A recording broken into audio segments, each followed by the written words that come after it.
La Bella y la Bestia. Autor: Jean-Marie Le Prince de Beaumont.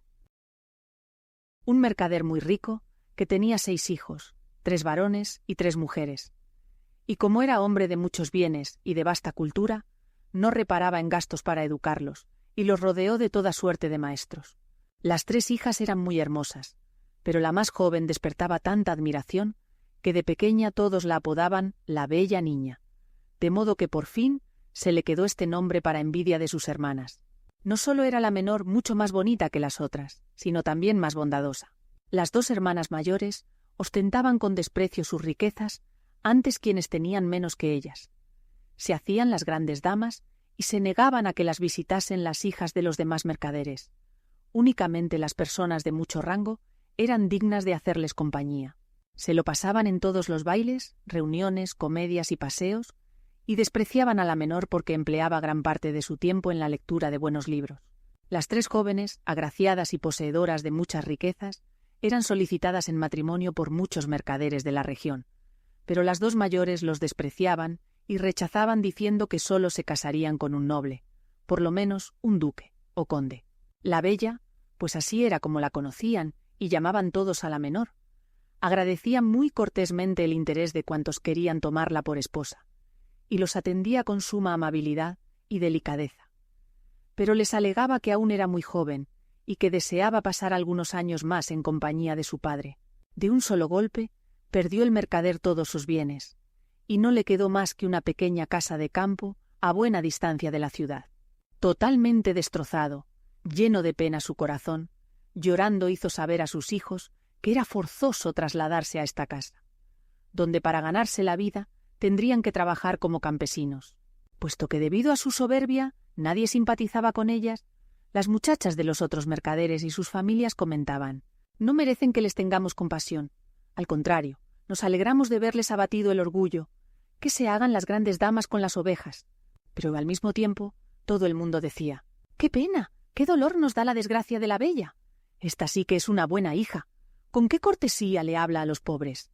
Es tan dulce, tan honesta». No faltaron caballeros dispuestos a casarse con ella, aunque no tuviese un centavo.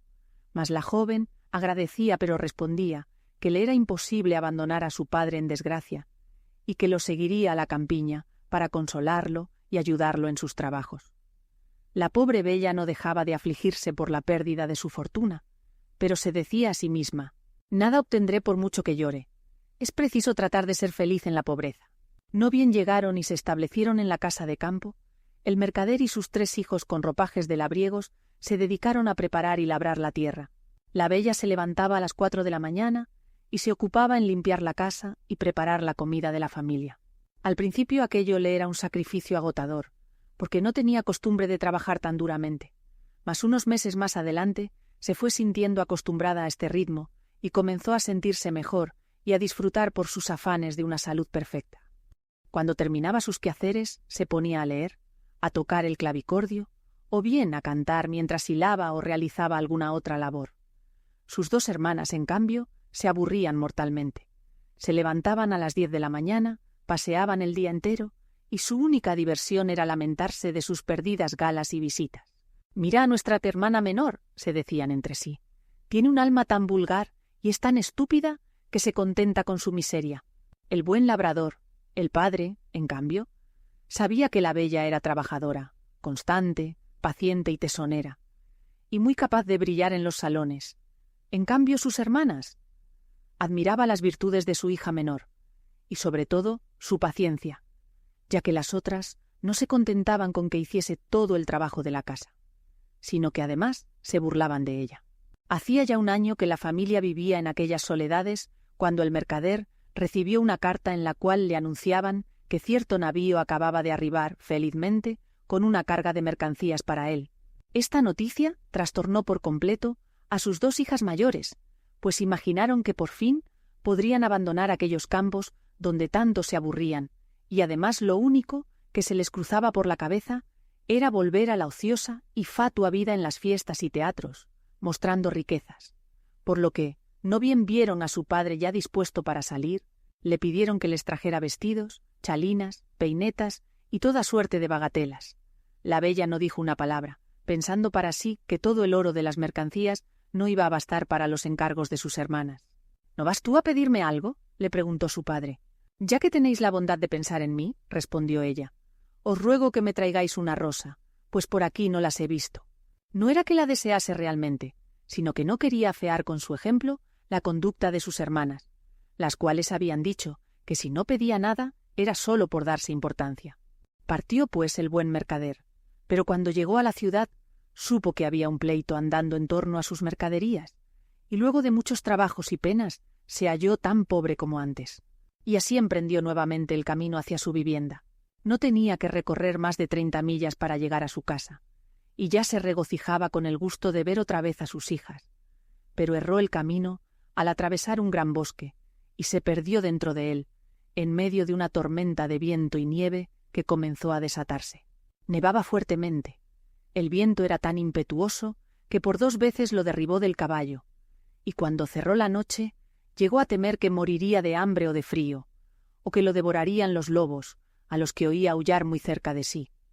De repente tendió la vista por entre 2 largas hileras de árboles y vio una brillante luz a gran distancia. Se encaminó hacia aquel sitio y al acercarse observó que la luz salía de un gran palacio todo iluminado. Se apresuró a refugiarse allí, pero su sorpresa fue considerable cuando no encontró a persona alguna en los patios. Su caballo, que lo seguía, entró en una vasta caballeriza que estaba abierta, y habiendo hallado heno y avena, el pobre animal, que se moría de hambre, se puso a comer ávidamente. Después de dejarlo atado, el mercader pasó al castillo, donde tampoco vio a nadie, y por fin llegó a una gran sala en que había un buen fuego y una mesa cargada de viandas con un solo cubierto. Quizás pecaría de atrevido, pero se dirigió hacia allí. La tentación fue muy grande, pues la lluvia y la nieve lo habían calado hasta los huesos. Se arrimó al fuego para secarse, diciéndose a sí mismo: «El dueño de esta casa y sus sirvientes, que no tardarán en dejarse ver, sin duda me perdonarán la libertad que me he tomado». Se quedó aún esperando un rato largo.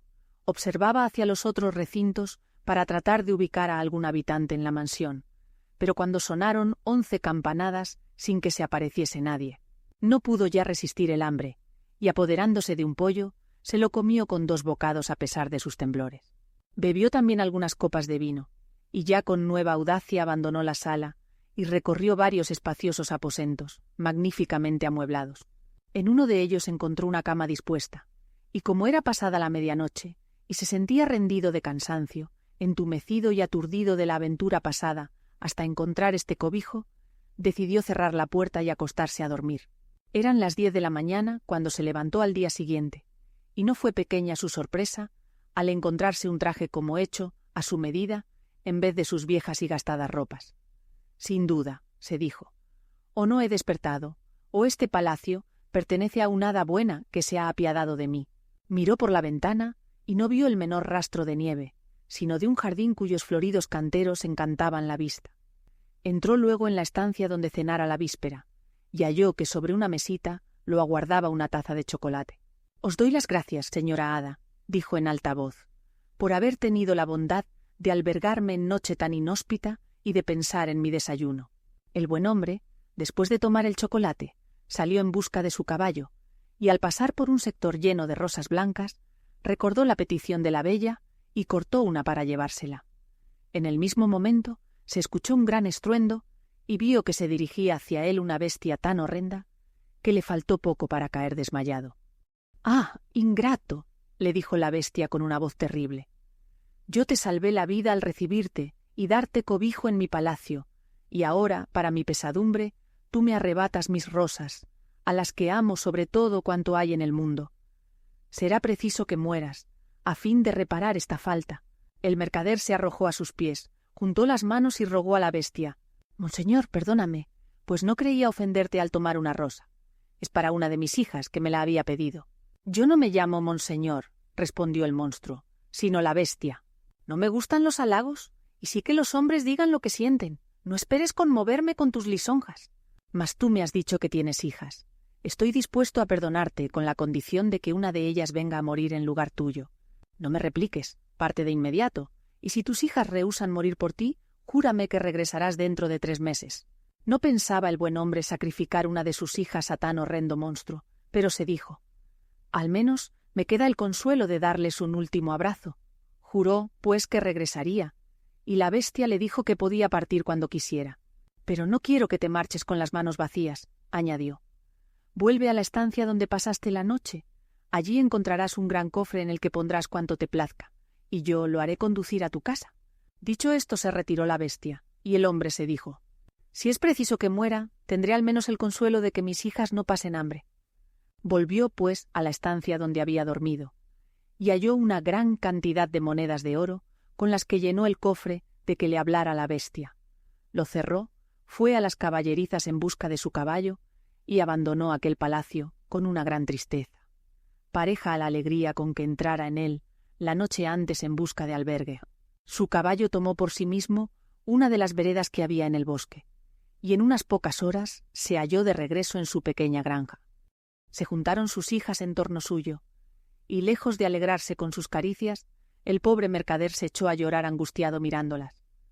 Traía en la mano el ramo de rosas que había cortado para la bella, y al entregárselo le dijo: «Bella, toma estas rosas, que bien caro costaron a tu desventurado padre». Y enseguida contó a su familia la funesta aventura que acababa de sucederle. Al oírlo, sus dos hijas mayores dieron grandes alaridos y llenaron de injurias a la bella, que no había derramado una lágrima. «Miren a lo que conduce el orgullo de esta pequeña criatura», gritaban. «¿Por qué no pidió adornos como nosotras? Ah, no, la señorita tenía que ser distinta. Ella va a causar la muerte de nuestro padre, y sin embargo, ni siquiera llora». «Mi llanto sería inútil», respondió la bella. «¿Por qué voy a llorar a nuestro padre si no es necesario que muera? Puesto que el monstruo tiene a bien aceptar a una de sus hijas, yo me entregaré a su furia y me consideraré muy dichosa, pues habré tenido la oportunidad de salvar a mi padre y de mostrarle a ustedes y a él mi ternura». «No, hermana», dijeron sus tres hermanos, «tampoco es necesario que tú mueras. Nosotros buscaremos a ese monstruo y lo mataremos o pereceremos bajo sus golpes». «No hay que soñar, hijos míos», dijo el mercader. «El poderío de esa bestia es tal que no tengo ninguna esperanza de matarla. Me conmueve el buen corazón de Bella, pero jamás la expondré a la muerte. Soy viejo, me queda poco tiempo de vida. Solo perderé unos cuantos años, de los que únicamente por ustedes siento desprenderme, mis hijos queridos. Te aseguro, padre mío», le dijo la Bella, «que no irás sin mí a ese palacio. Tú no puedes impedirme que te siga. En parte fui responsable de tu desventura. Como soy joven, no le tengo gran apego a la vida, y prefiero que ese monstruo me devore a morirme de la pena y el remordimiento que me daría tu pérdida». Por más que razonaron con ella, no hubo forma de convencerla, y sus hermanas estaban encantadas, porque las virtudes de la joven les había inspirado siempre unos celos irresistibles. Al mercader lo abrumaba tanto el dolor de perder a su hija, que olvidó el cofre repleto de oro. Pero al retirarse a su habitación para dormir, su sorpresa fue enorme al encontrarlo junto a la cama. Decidió no decir una palabra a sus hijos de aquellas nuevas y grandes riquezas, ya que habrían querido retornar a la ciudad, y él estaba resuelto a morir en el campo. Pero reveló el secreto a la bella, quien a su vez le confió que en su ausencia habían venido de visita algunos caballeros, y que dos de ellos amaban a sus hermanas. Le rogó que les permitiera casarse, pues era tan buena que las seguía queriendo, y las perdonaba de todo corazón, a pesar del mal que le habían hecho. El día en que partieron la bella y su padre, las dos perversas muchachas se frotaron los ojos con cebolla para tener lágrimas con que llorarlos. Sus hermanos, en cambio, lloraron de veras, como también el mercader, y en toda la casa la única que no lloró fue la bella, pues no quería aumentar el dolor de los otros. Echó a andar el caballo hacia el palacio, y al caer la tarde apareció éste todo iluminado como la primera vez. El caballo se fue por sí solo a la caballeriza, y el buen hombre y su hija pasaron al gran salón, donde encontraron una mesa magníficamente servida en la que había 2 cubiertos. El mercader no tenía ánimo para probar bocado, pero la bella, esforzándose por parecer tranquila, se sentó a la mesa y le sirvió, aunque pensaba para sí: «La bestia quiere que engorde antes de comerme, puesto que me recibe de modo tan espléndido». En cuanto terminaron de cenar se escuchó un gran estruendo, y el mercader, llorando, dijo a su pobre hija que se acercaba a la bestia.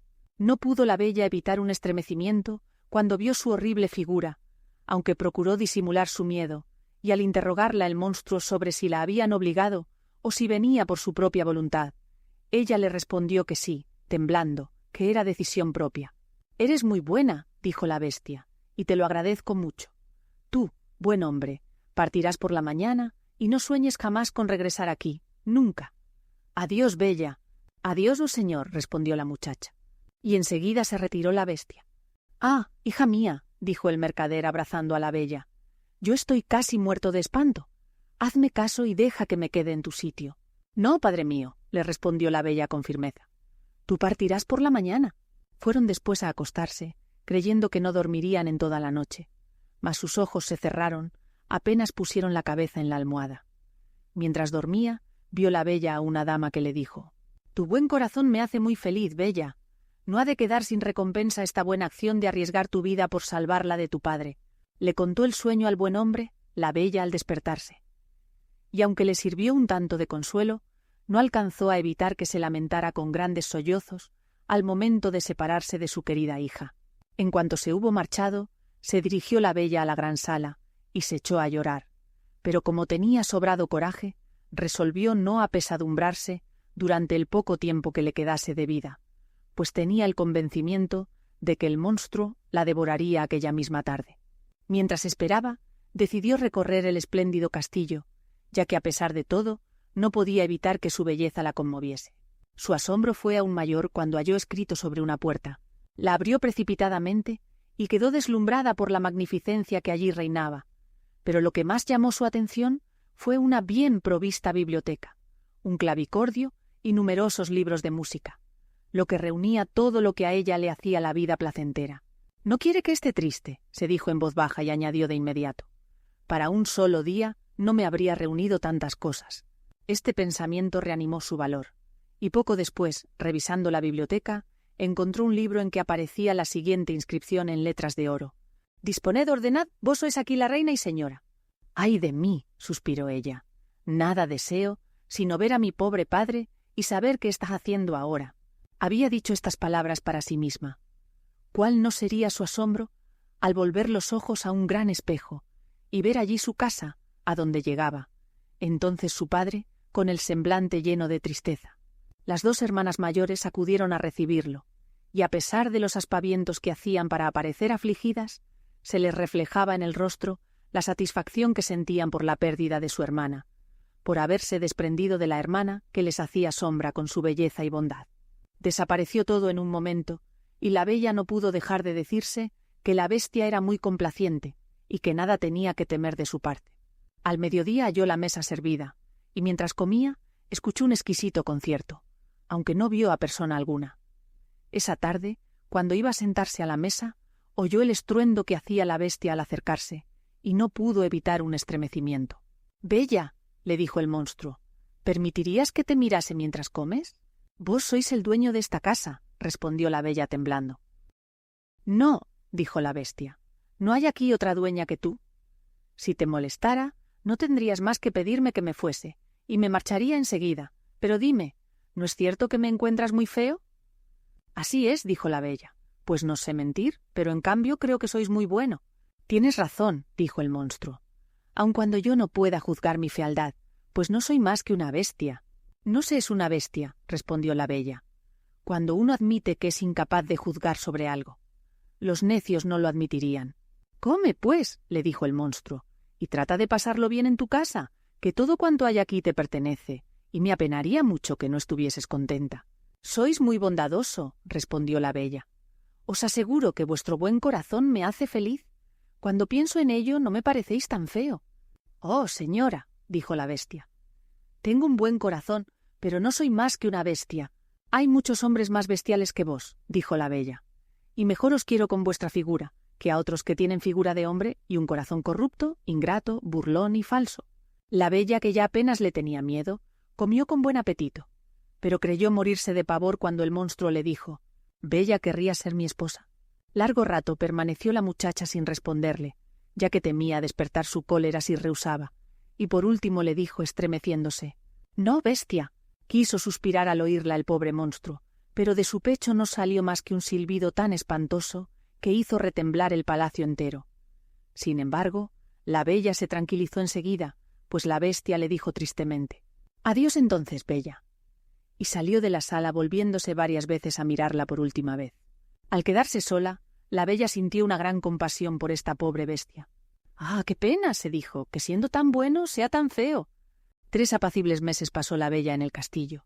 Todas las tardes la bestia la visitaba, y la entretenía y observaba mientras comía, con su conversación llena de buen sentido, pero jamás de aquello que en el mundo llaman ingenio. Cada día la bella encontraba en el monstruo nuevas bondades, y la costumbre de verlo la había habituado tanto a su fealdad, que lejos de temer del momento de su visita, miraba con frecuencia el reloj para ver si eran las 9, ya que la bestia jamás dejaba de presentarse a esa hora.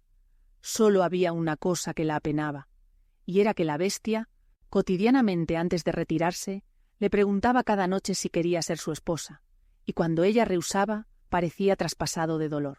Un día le dijo: «Mucha pena me dais, bestia. Bien querría complaceros, pero soy demasiado sincera para permitiros creer que pudiese hacerlo nunca. Siempre he de ser vuestra amiga. Tratad de contentaros con esto. Forzoso me será», dijo la bestia. «Sé que en justicia soy horrible, pero mi amor es grande. Entretanto, me siento feliz de que quieras permanecer aquí. Prométeme que no me abandonarás nunca». La bella enrojeció al escuchar estas palabras. Había visto en el espejo que su padre estaba enfermo de pesar por haberla perdido, y deseaba volverlo a ver. «Yo podría prometeros», dijo a la bestia, «que no os abandonaría nunca, si no fuese porque tengo tantas ansias de ver a mi padre, que me moriré de dolor si me negáis ese gusto.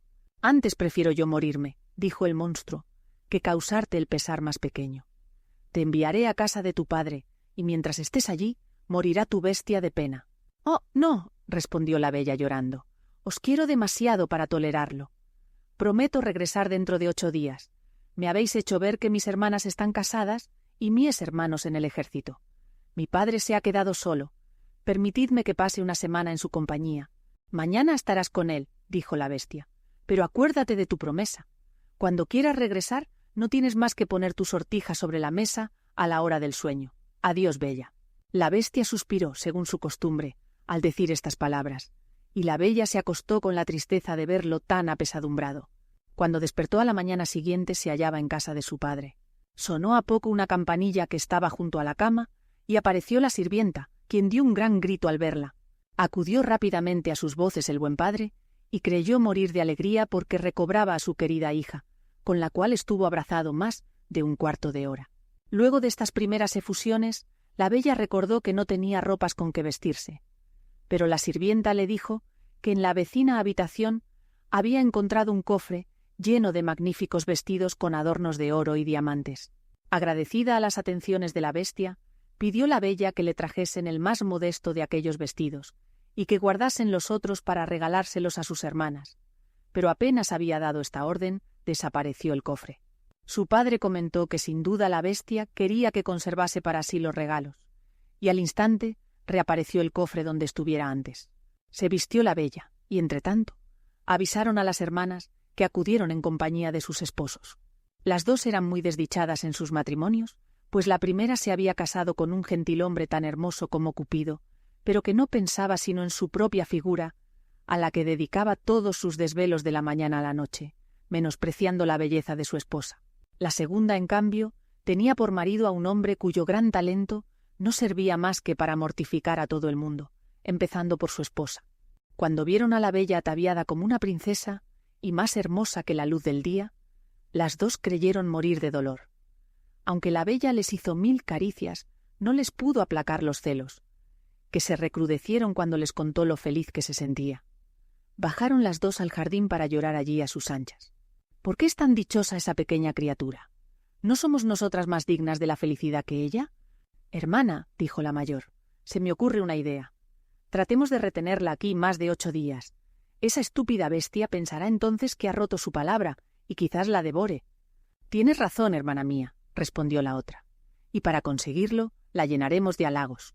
Y tomada esta resolución, volvieron a subir y dieron a su hermana tantas pruebas de cariño que la bella lloraba de felicidad. Al concluirse el plazo, comenzaron a arrancarse los cabellos y a dar tales muestras de aflicción por su partida que les prometió quedarse otros 8 días. Sin embargo, la bella se reprochaba el pesar que así causaba a su pobre monstruo, a quien amaba de todo corazón, y se entristecía de no verlo. La 10ª noche que estuvo en casa de su padre, soñó que se hallaba en el jardín del castillo, y que veía cómo la bestia, inerte sobre la hierba, a punto de morir, la reconvenía por sus ingratitudes. Despertó sobresaltada con los ojos llenos de lágrimas. ¿No soy yo bien perversa?, se dijo. Pues le causo tanto pesar, cuando de tal modo me quiere. ¿Tiene acaso la culpa de su fealdad y su falta de inteligencia? Su buen corazón importa más que todo lo otro. ¿Por qué no he de casarme con él? Seré mucho más feliz que mis hermanas con sus maridos. Ni la belleza ni la inteligencia hacen que una mujer viva contenta con su esposo, sino la bondad de carácter, la virtud y el deseo de agradar. Y la bestia posee todas estas cualidades, aunque no amor, sí le tengo estimación y amistad. ¿Por qué he de ser la causa de su desdicha, si luego me reprocharía mi ingratitud toda la vida? Con estas palabras la bella se levantó, puso su sortija sobre la mesa y volvió a acostarse. Apenas se tendió sobre la cama se quedó dormida, y al despertarse a la mañana siguiente, vio con alegría que se hallaba en el castillo de la bestia. Se vistió con todo esplendor por darle gusto, y creyó morir de impaciencia en espera de que fuesen las 9 de la noche. Pero el monstruo no apareció al dar el reloj la hora. Creyó entonces que le habría causado la muerte, y exhalando profundos suspiros, a punto de desesperarse, recorrió la bella el castillo entero, buscando inútilmente por todas partes. Recordó entonces su sueño, y corrió por el jardín hacia el estanque junto al cual lo viera en sueños. Allí encontró a la pobre bestia sobre la hierba, perdido el conocimiento, y pensó que había muerto. Sin el menor asomo de horror, se dejó caer a su lado, y al sentir que aún le latía el corazón, tomó un poco de agua del estanque y le roció la cabeza. Abrió la bestia los ojos y dijo a la bella: «Olvidaste tu promesa, y el dolor de haberte perdido me llevó a dejarme morir de hambre. Pero ahora moriré contento, pues tuve la dicha de verte una vez más». «No, mi bestia querida, no vas a morirte», le dijo la bella, «sino que vivirás para ser mi esposo. Desde este momento te prometo mi mano, y juro que no perteneceré a nadie sino a ti». «Ah, yo creía que solo te tenía amistad, pero el dolor que he sentido me ha hecho ver que no podría vivir sin verte». Apenas había pronunciado estas palabras, la bella vio que todo el palacio se iluminaba con luces resplandecientes. Los fuegos artificiales, la música, todo era anuncio de una gran fiesta, pero ninguna de estas bellezas logró distraerla, y se volvió hacia su querido monstruo, cuyo peligro la hacía estremecerse. ¿Cuál no sería su sorpresa? La bestia había desaparecido, y en su lugar había un príncipe más hermoso que el amor, que le daba las gracias por haber puesto fin a su encantamiento. Aunque este príncipe mereciese toda su atención, no pudo dejar de preguntarle dónde estaba la bestia. «Aquí, a tus pies», le dijo el príncipe. «Cierta maligna hada me ordenó a permanecer bajo esa figura, privándome a la vez del uso de mi inteligencia, hasta que alguna bella joven consintiera en casarse conmigo. En todo el mundo tú sola has sido capaz de conmoverte con la bondad de mi corazón. Ni aun ofreciéndote mi corona, podría demostrarte la gratitud que te guardo, y nunca podré pagar la deuda que he contraído contigo». La bella, agradablemente sorprendida, tendió su mano al hermoso príncipe para que se levantase. Se encaminaron después al castillo, y la joven creyó morir de dicha cuando encontró en el gran salón a su padre y toda la familia, a quienes la hermosa dama que viera en sueños había traído hasta allí. «Bella», le dijo esta dama, que era una hada poderosa, «ven a recibir el premio de tu buena elección. Has preferido la virtud a la belleza y a la inteligencia, y por tanto mereces hallar todas estas cualidades reunidas en una sola persona. Vas a ser una gran reina. Yo espero que tus virtudes no se desvanecerán en el trono. Y en cuanto a vosotras, señoras», agregó el hada, dirigiéndose a sus hermanas, «conozco vuestro corazón y toda la malicia que encierra. Convertíos en estatuas, pero conservad vuestra razón adentro de la piedra que va a envolveros. Estaréis a la puerta del palacio de vuestra hermana, y no os pongo otra pena que la de ser testigos de su felicidad. No podréis volver a vuestro primer estado hasta que reconozcan vuestras faltas, pero me temo mucho que no dejaréis jamás de ser estatuas, pues uno puede recobrarse del orgullo, la cólera, la gula y la pereza, pero es una especie de milagro que se convierta un corazón maligno y envidioso». En este punto dio el hada un golpe en el suelo con una varita, y transportó a cuantos estaban en la sala al reino del príncipe. Sus súbditos lo recibieron con júbilo, y a poco se celebraron sus bodas con la bella, quien vivió junto a él muy largos años en una felicidad perfecta, pues estaba fundada en la virtud.